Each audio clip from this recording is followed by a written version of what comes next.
नबी के इश्क का जज्बा है पिन्हा, जिनके सीनों में नजर आता है नूर ईमान का उनकी जबीनों में। सभी मखलूक को देखा तो फिर जिब्रील ये बोले, नहीं सरकार जैसा दोनों आलम के हसीनों में। सभी मखलूक को देखा तो फिर जिब्रील ये बोले, नहीं सरकार जैसा दोनों आलम के हसीनों में। लीजिए मतलब सुनिएगा। बड़ी तौकीर और अज़मत है मुहिब्बाने मोहम्मद की, बड़ी तौकीर और अज़मत है मुहिब्बाने मोहम्मद की, के है मुश्ताक जन्नत सब गुलामाने मोहम्मद की, है मुश्ताक जन्नत सब गुलामाने मोहम्मद की, ये है मुश्ताक जन्नत सब गुलामाने मोहम्मद की। बड़ी तौकीर अज़मत है मुहिब्बाने मोहम्मद की, बड़ी तौकीर अज़मत है मुहिब्बाने मोहम्मद की, बड़ी तौकीर अज़मत है मुहिब्बाने मोहम्मद की, के है मुश्ताक जन्नत सब गुलामाने मोहम्मद की, ये है मुश्ताक जन्नत सब गुलामाने मोहम्मद की, ये है मुश्ताक जन्नत सब गुलामाने मोहम्मद की।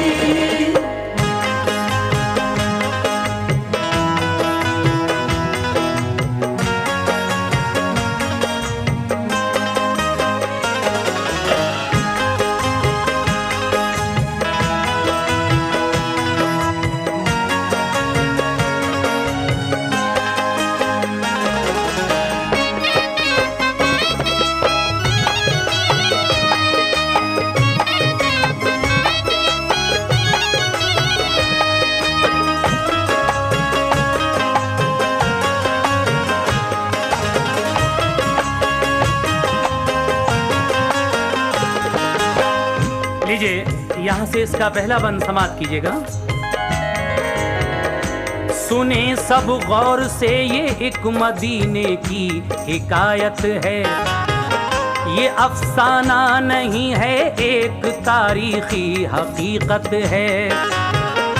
रसूले पाक ने जब दीन फैलाया मदीने में, सुकून व चैन का मंजर नजर आया मदीने में।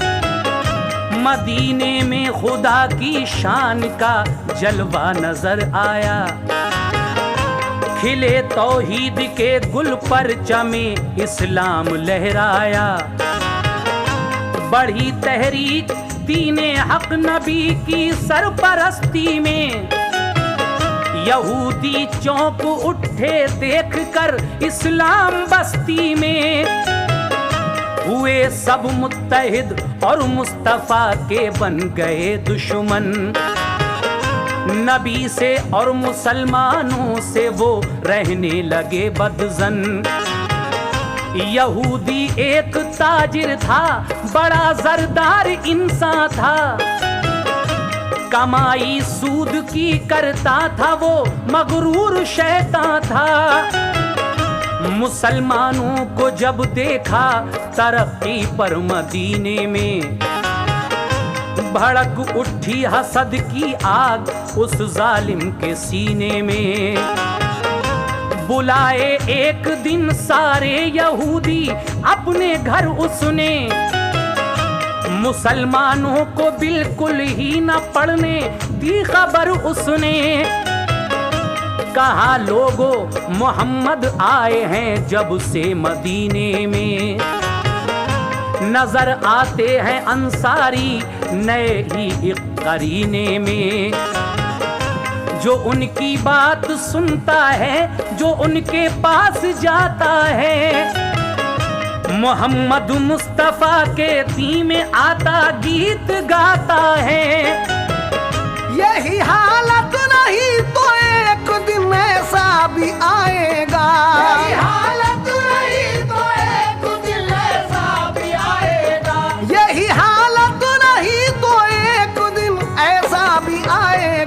यहूदी कौम का नामो निशा भी रह न पाएगा।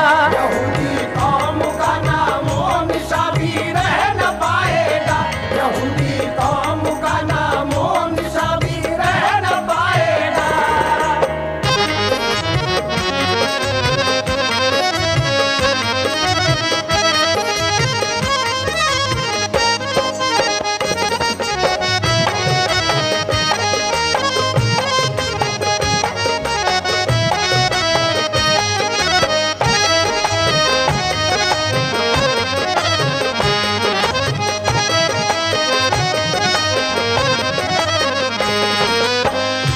बनाई एक कमेटी कौम इस्राइल ने मिलकर, बनाया सब ने ताजिर को सदर, सब बन गए मिंबर।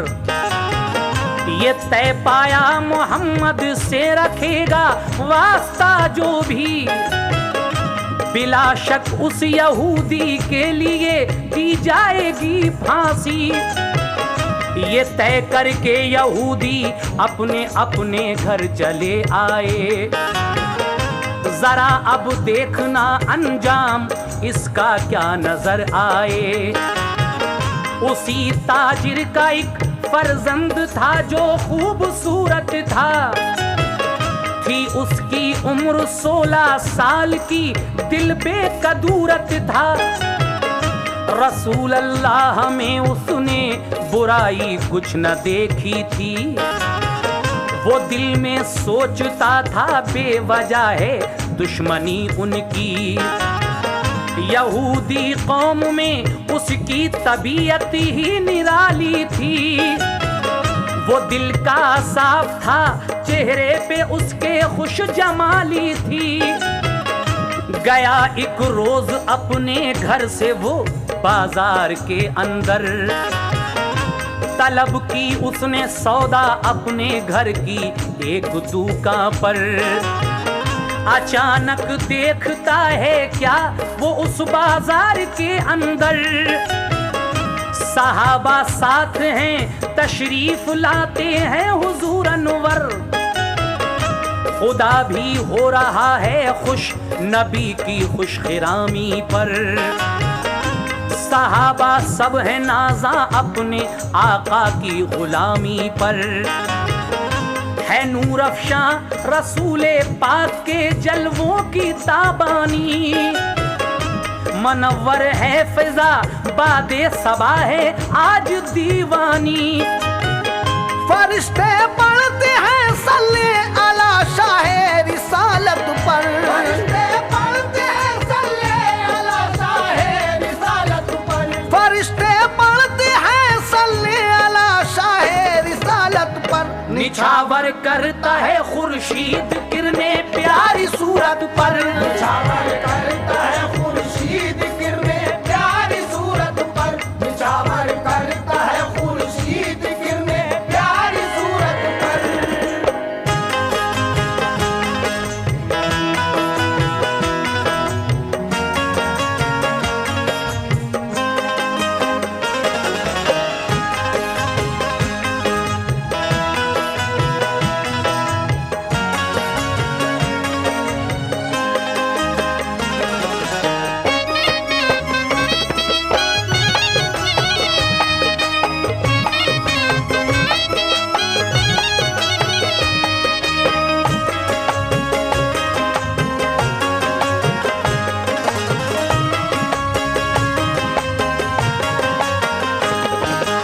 इसी यहूदी का ये बेटा एक दिन मदीने के बाजार में अपने घर के लिए कुछ सौदा लेने के लिए, सामान लेने के लिए गया।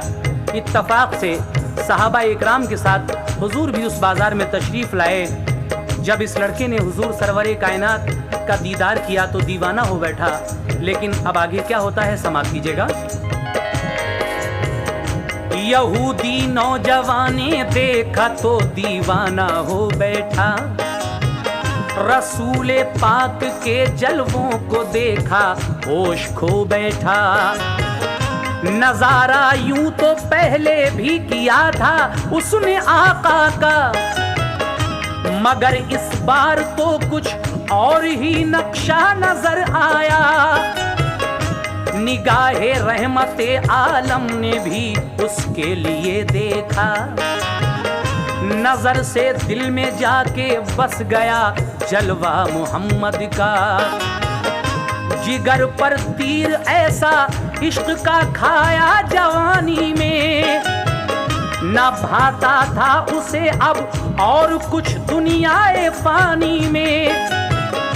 वहां से ले गए तशरीफ आगे हादिए अकरम, मगर अब तक नजर आते थे उसको सरवरे आलम।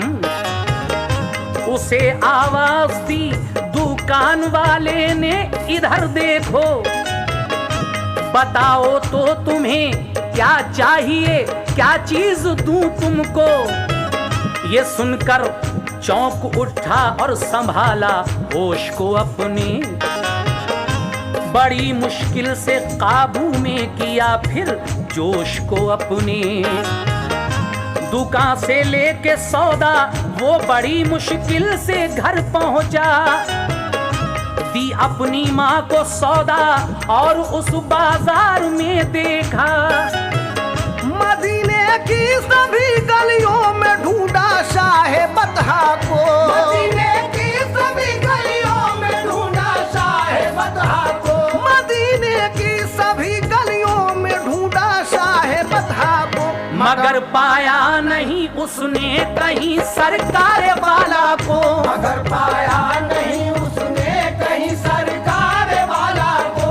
मगर पाया नहीं उसने कहीं सरकार वाला को।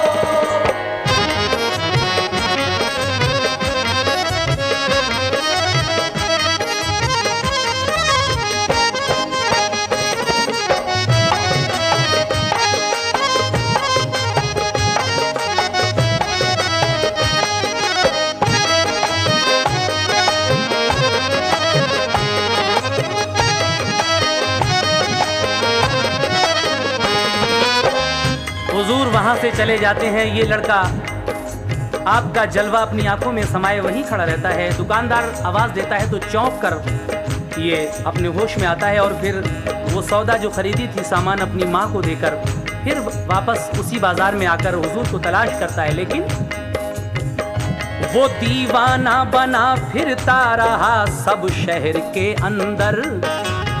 न कह सकता था हाल अपना, न काबू था उसे दिल पर। वो डरता था कि खुल जाए न राज़े दिल कहीं मेरा।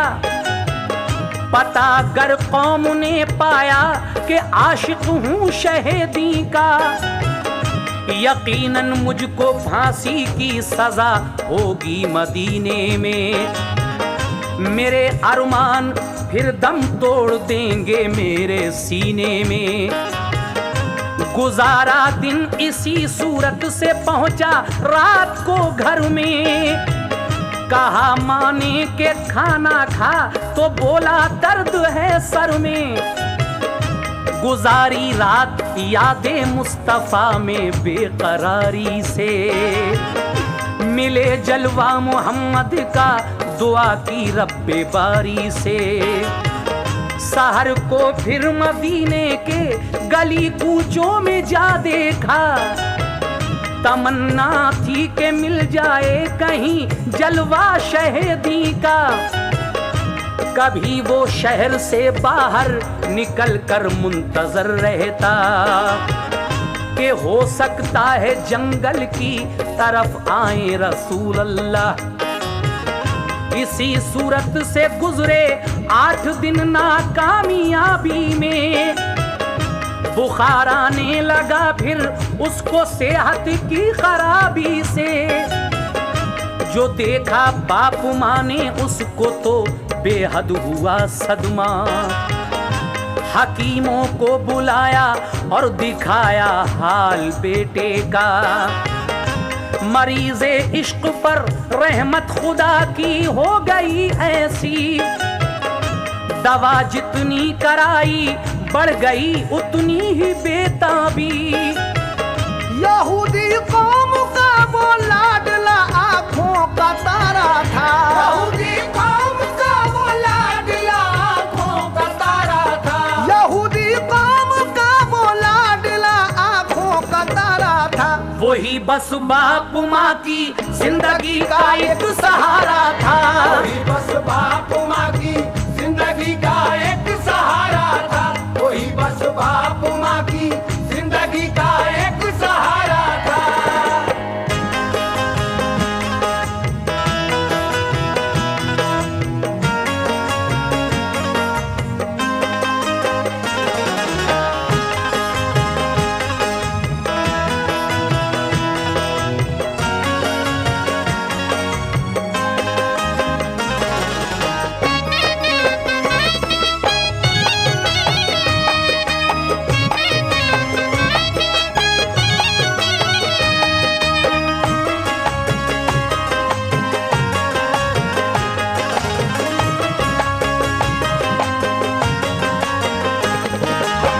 ये यहूदी लड़का 8 दिन बराबर मदीने के बाजार में आकर हुजूर को तलाश करता है, लेकिन दोबारा देखना नसीब नहीं होता। जब 8 दिन तक हुजूर का जलवा नजर नहीं आया तो ये लड़का बीमार रहने लगा। माँ बाप ने अच्छे से अच्छे हकीम को दिखाया, लेकिन जितनी दवा की उतने ही और बेताबी बढ़ी।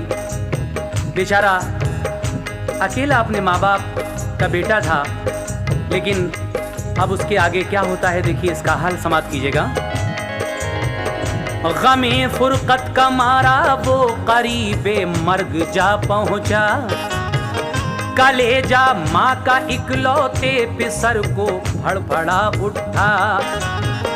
वो कहती थी हमें क्यों छोड़कर जाते हो ऐ बेटा, न पूरा हो सका अरमान बेटे तेरी शादी का। वो ताजिर पास बैठा रो रहा था रंज के मारे, यहूदी देखकर उस नौजवान को रोते थे सारे। यकायक नौजवान ने आंख खोली बाप को देखा, हुई जुम्बिश लबों को पर वो कुछ भी कह नहीं पाया।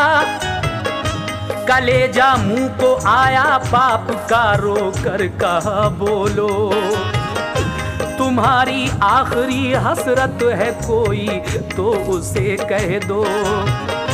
कहा दुनिया से जाता हूँ लिए उल्फत मोहम्मद की, यही हसरत है दिखला दो मुझे सूरत मोहम्मद की। हुआ 1 माह मैंने शहर में देखा मोहम्मद को, बड़ी हसरत से दिल में अपना दे बैठा मोहम्मद को। छुपाया राज उल्फत इसलिए मैं मारा जाऊंगा, दोबारा फिर न जलवा मुस्तफा का देख पाऊंगा।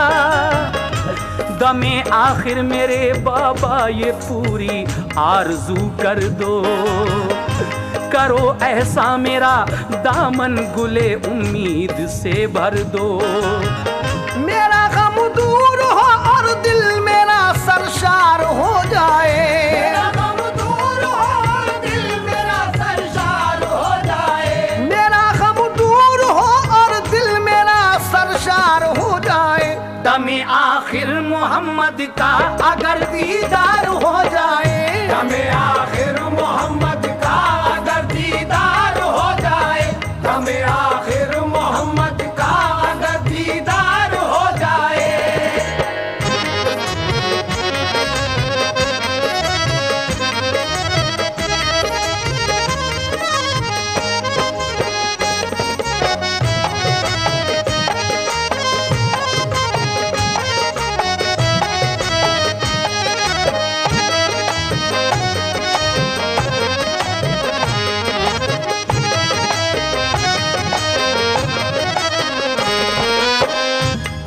लड़के से उसके माँ बाप पूछते हैं कि बेटे अब तुम करीब मर्ग जा पहुँचे हो, कोई आखिरी हसरत हो तो कहो। बेटा कहता है कि मेरा गम दूर हो और दिल मेरा सरशार हो जाए, दमे आखिर मोहम्मद का अगर दीदार हो जाए। ये सुनकर उसका बाप क्या कहता है सुनिएगा। कहा ताजिर ने रोकर ये मुझे मंजूर है बेटा, तेरी ममता के आगे दिल मेरा मजबूर है बेटा। भले ही कल मुझे हो जाए फांसी, गम नहीं इसका, तुम्हारी आखिरी हसरत मगर मैं पूरी कर दूंगा। ये कहकर चल दिया और मस्जिद नबवी पे जा पहुंचा। दरे मस्जिद पे उस ताजिर को जब सरकार ने देखा, बड़ी शफकत से फरमाया कि तुम अंदर चले आओ, कहो क्या काम है, क्यों आए हो तुम, बात बतलाओ। यहूदी ने कहा तुम बिन अगर हम जान से जाते तो मर जाते, खुशी से आपके दर तक नहीं आते, मगर फर्जंद की उल्फत यहाँ तक खींच लाई है। तुम्हारे इश्क में बेटे ने जान अपनी गंवाई है। कोई दम का है मेहमा आपको उसने बुलाया है, फिदाई आपका है आज ये उसने बताया है। कहा सरकार ने सबसे चलो उसकी अयादत को, फरिश्ते मुंतजिर हैं सब फलक पर जिसकी ज़ियारत को। सहाबा चल दिए सब साथ सरकारे दो आलम के, उसी ताजिर यहूदी के पिसर के पास जा पहुंचे। थी आंखें बंद लड़के की, नहीं थी नब्ज हाथों में, पुकारा बाप ने बेटे को आंसू भर के आंखों में। जरा आंखें तो खोलो लाल, देखो कौन आए हैं। जरा आंखें तो खोलो लाल, देखो कौन आए हैं। जरा आंखें तो खोलो लाल, देखो कौन आए हैं। करो दीदार बेटे मुस्तफा तशरीफ लाए हैं। करो दीदार बेटे मुस्तफा तशरीफ लाए हैं। करो दीदार बेटे मुस्तफा तशरीफ लाए हैं।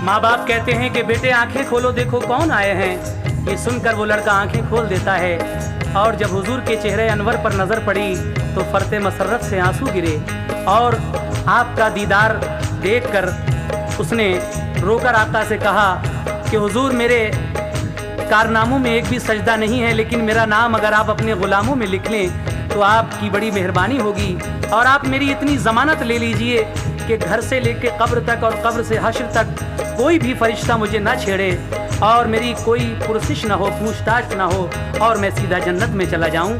सरकारे दो आलम फरमाते हैं कि ठीक है, मैं इसकी ज़मानत का वादा करता हूं, लेकिन हाँ पहले तू हमारे दीन का कलमा पढ़।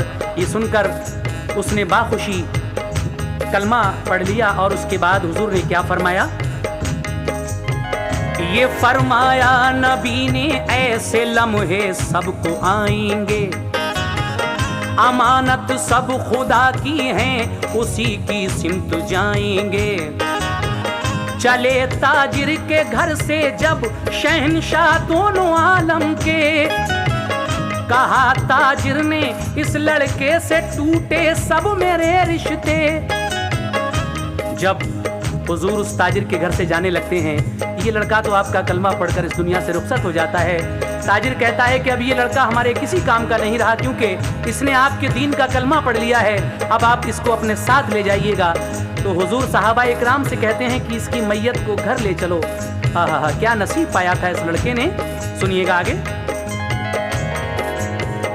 सहाबा ले गए मैयत को दरबारे रिसालत में, फरिश्ते रूह उसकी ले गए गुलजारे जन्नत में।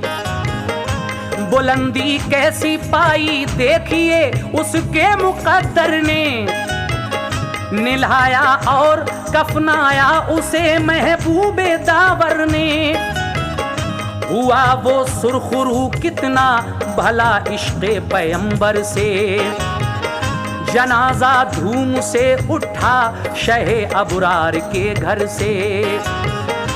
इलाके भर के मोमिन आ गए उसके जनाजे पर, पढ़ा सबने कलामे पाक उसके वास्ते घर घर। जनाजा जा रहा था सब उसी की बात करते थे, जनाजा जा रहा था सब उसी की बात करते थे, जनाजा जा रहा था सब उसी की बात करते थे। फरिश्ते आसमां से नूर की बरसात करते थे, फरिश्ते आसमां से नूर की बरसात करते थे, फरिश्ते आसमां से नूर की बरसात करते थे। जब इस लड़के का जनाजा जा रहा था तो सरकारे दो आलम पंजों के बल चल रहे थे। हजरत उमर फारूक रज़ियल्लाहु ताला अन्हु ने पूछा कि या रसूलल्लाह, मेरे माँ बाप आप पर कुर्बान, क्या बात है, क्या तकलीफ है जो आप पंजों के बल चल रहे हैं, हम आपको कांधों पे बिठा लें। हुजूर फरमाते हैं, नहीं ए उमर, इसके जनाजे में इतने फरिश्ते, इतने मलाइक शिरकत कर रहे हैं कि कहीं पाँव रखने के लिए तिल भर भी जगह नहीं है। सुभान अल्लाह, नसीब देखिए। नमाज उसकी पढ़ाई जब शहंशाहे दो आलम ने, शरीक उस वक्त मोमिन और लाखों ही फरिश्ते थे। जनाजा जब उतारा मुस्तफा ने कब्र के अंदर, तो कतरे थे पसीने के बहुत आका के चेहरे पर। हजरत उमर फारूक फिर पूछते हैं कि या रसूलल्लाह, ये सर्दी का मौसम है, वो मौसम तो नहीं, लेकिन आपको पसीना क्यों आ रहा है? क्या आप पर कोई मेहनत मशक्क़त गुजरी है या कोई राज है? हुजूर फरमाते हैं कि ये राज़े मख्फी है और ये फजले रब्बी भी है। मशक्क़त इसलिए है कि हूरें इसके दीदार की मुश्ताक हैं और मेरे पैरों पर होकर गुजर रही हैं मुंह देखने के लिए इसका कब्र के अंदर। और एक वजह यह भी है कि जब मेरा पसीना इस पे टपकेगा तो इसका जनाजा हश्र तक महकेगा और कोई भी फरिश्ता इसको यहाँ से हश्र तक नहीं छेड़ेगा, अज़ाब कब्र से महफूज हो जाएगा। इसीलिए जनाब हाजी शौक वजीरगंज भी कहते हैं क्या, वजह ये भी है जब मेरा पसीना इस पे टपकेगा, जनाजा हश्र तक इस कब्र में खुशबू से महकेगा। अज़ाबे कब्र से महफूज रहकर चैन पाएगा, न छेड़ेगा फरिश्ता कोई, ये जन्नत में जाएगा। ये इश्क़ मुस्तफ़ा की शौक